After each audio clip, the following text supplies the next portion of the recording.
यार डोगरी की गल है जी कि जगराते की मैं अपनी गल सुनाना कि जियां पहले साढ़े रामनाथ ने सुनाया तुसें कि मैं 6वीं पढ़दा हा कलीट स्कूल प्राइमरी स्कूल अज्जल माल पास करी कलीट गया था गर्मी के दिन अस रस्ते 5-6 मुड़े आवा करदे कट्ठे उत्थै इक फौजी बैठे आखे तुंदे गीत केह्ड़ा गांदा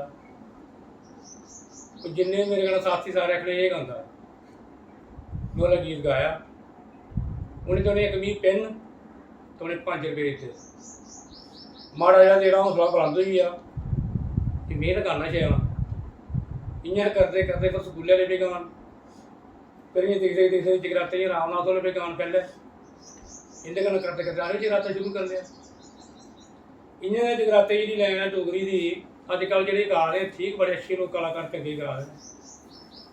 कि पैह्ला जेह्ड़ा पराना जगराते दा कल्चर हा पैह्लें बेनतियां करनियां उस माता दियां नां दियां फिर उट्ठियै गाना अजकल जेह्ड़े उठदे कलाकार फटाफट गणेश दी पूजा कीती लिखड़े भेटां गा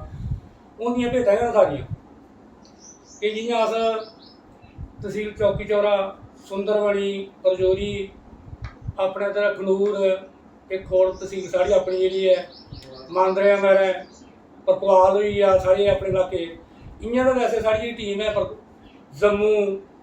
ते जलंधर तक गे अस जेह्ड़े साढ़े लोग जम्मू दे लोग रौंह्दे न जलंधर ओह् असें इत्थै बुलांदे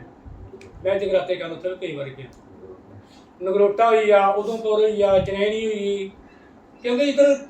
जिन्ना भी अपना इलाका है ठीक ठाक लोग जित्थै साढ़ी जान पहचान लोकें दी है ते लोग अपने बराबरी लोग असें